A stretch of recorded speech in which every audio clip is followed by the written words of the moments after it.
Foreign Minister, SAARC has been a massive question for not just the region, but also outside the region, questioning the objectives of SAARC, how far SAARC has come since its inception.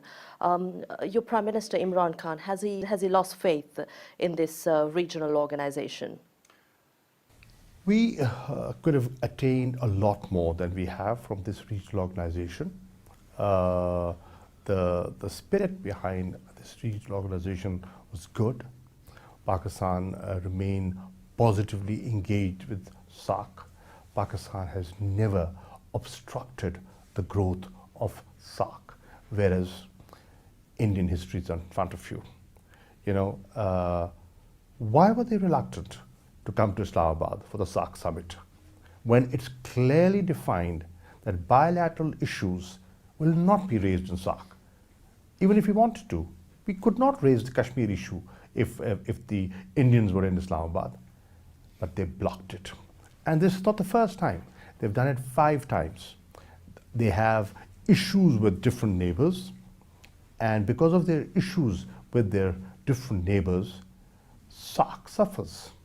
So now we in SAARC, countries like Sri Lanka, a country like Pakistan, should sit back and think, is India an obstacle to SAARC? Have they, even the Bengalis, Bangladesh should think about it, because originally the idea evolved from there. They should think about it.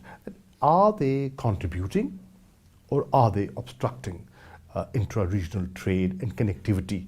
Today, India is the biggest impediment to regional connectivity and trade and growth and development.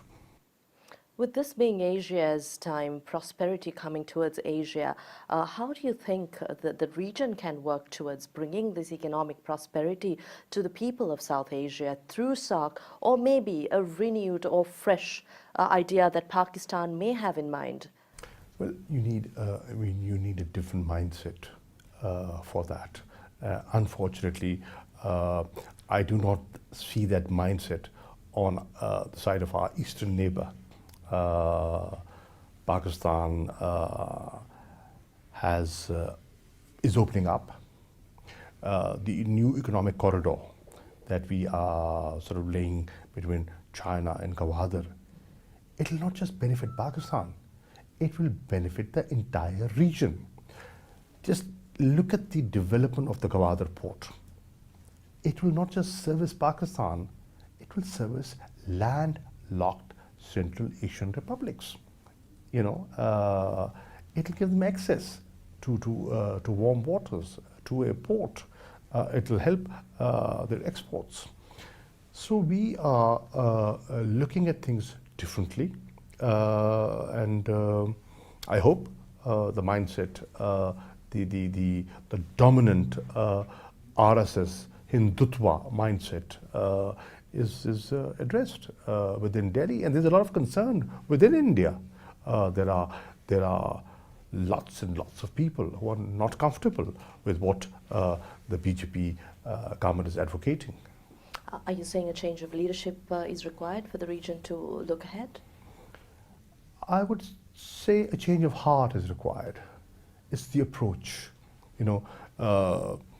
It's not the person. It's the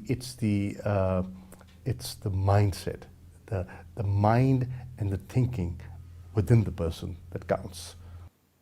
Also, Foreign Minister, China, as we talk more and more about China and China's presence in this region, is Pakistan also worried about concerns about China trying to entangle nations in a debt trap? This is a matter of concern for certain parties who look at Sri Lanka's involvement with China, Hambantota port, and our new president has said that the previous government's the deal with the Hambantota port will be revisited and will address certain negative clauses from the Sri Lankan side with renewed dialogue with China. Well, as far as Pakistan is concerned, we are absolutely confident that we see no design, behind the CPAC project.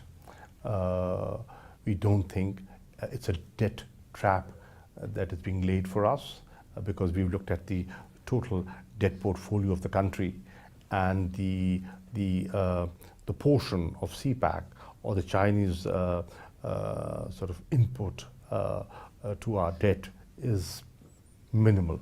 You know, out of the $72 billion that we have, you know, the debt that we have, the Chinese component is just $4.9 billion. So you cannot be in a debt trap on account of $4.9 billion. Coming back to Sri Lanka and Pakistan, I'd like to know what designs you have to foster greater economic prosperity, and also for the existing free trade agreement to be more useful for the people of both nations. We have a free trade agreement with Sri Lanka. In fact, it was the first free trade agreement Pakistan signed with any country. In fact, we have not made full use of it. What we sat and discussed today was how to make use of it. The framework is there. We need to utilize it. In order to utilize that, we need to get the two private sectors engaged. When I was talking to the Foreign Minister, I said, please, when you do come to Islamabad, bring a trade delegation with you. Bring businessmen and entrepreneurs who are dealing with Pakistan, who have trading interests in Pakistan, and I will collect through the Ministry of Commerce people who can interface with them, and let's develop partnerships. The governments can put frameworks in place. The private sectors have to take advantage of those mechanisms that are in place. We have not been able to fully utilize the mechanism in place. Time has come that we do it. Do you think there is a potential to achieve the kind of expectations that you have discussed? Absolutely. I think in the shortest possible time, with just better understanding and interaction, bilateral trade between Sri Lanka and Pakistan can be doubled. And what of investments? Are we looking at any interest from Pakistani entrepreneurs and businessmen for either joint ventures or maybe investments in Sri Lanka? Investments we offer. There are good prospects for cement and sugar industry. Pakistani investors would be more than happy to come and invest here, gain from it, and Sri Lanka can prosper from it. So it's a mutually win-win situation.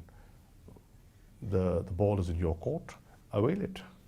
We've been talking about luring more investments and FDI to Sri Lanka, but the massive concern has been bureaucracy, red tape, and the lack of institutional that push within Sri Lanka. Has that been a concern for Pakistani investors? The question is, who will change? Who will change? Who will cut the red tape? Political leadership.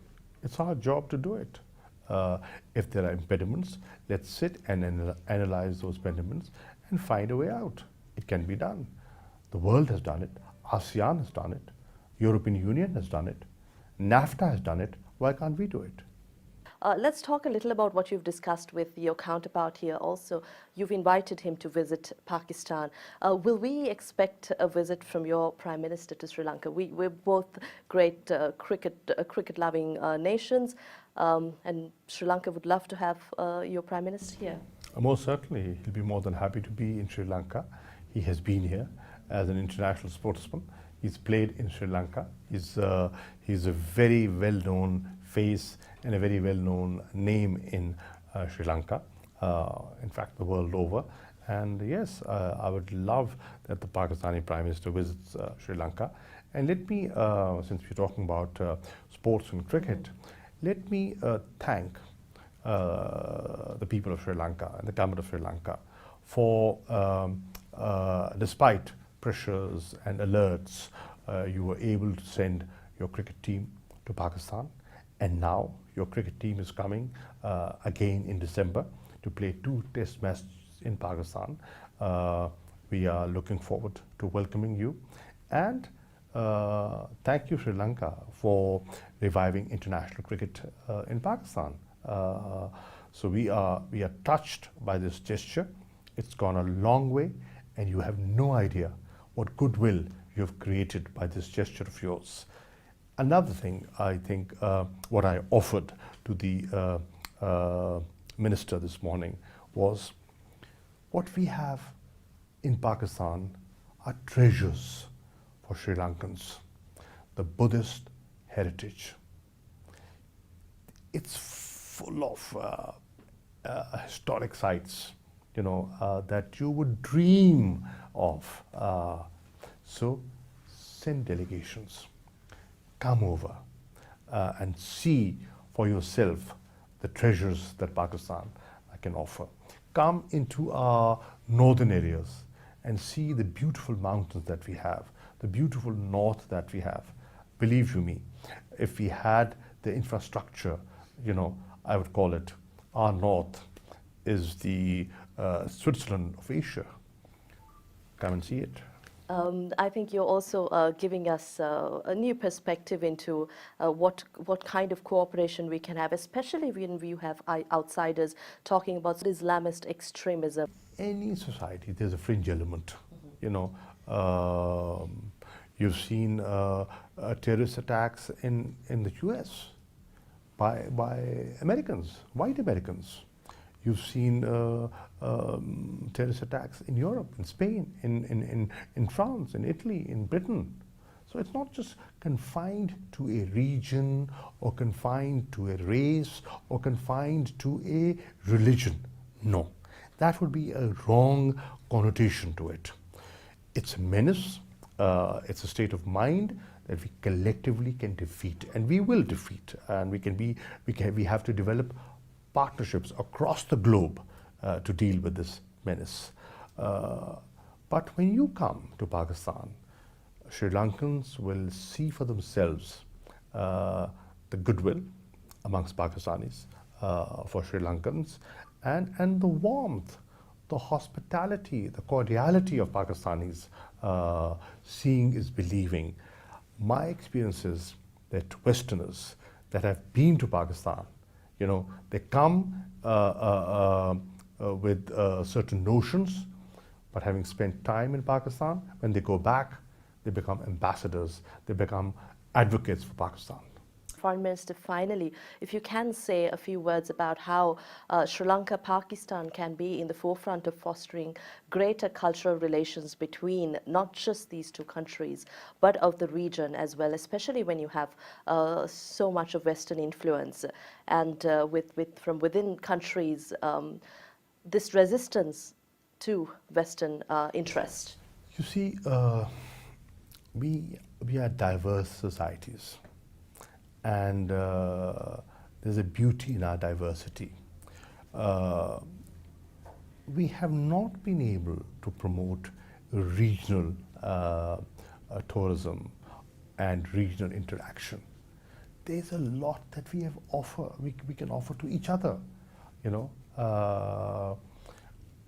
The West comes and takes advantage of that, and why not? And they should. But why can't we take advantage of that? Look at the size of Asia. Look at the population of this region.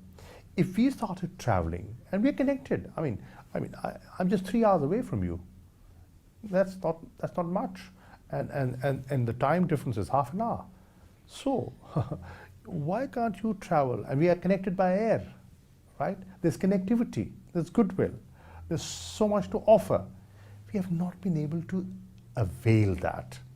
We need to encourage our people to travel within the region. And if we start traveling within the region, believe you me, you won't, no room in your hotels will remain vacant. Where do you see Sri Lanka? Everyone talks about Sri Lanka being a hub in the Indian Ocean, similar to Singapore, Dubai. I see a lot of promise in Sri Lanka. That's why I'm the first foreign minister to visit you since the election. I think there is a lot Sri Lanka can offer, has to offer. There's a lot that Pakistan can and has to offer. Let Sri Lanka and Pakistan get into a partnership to promote the region.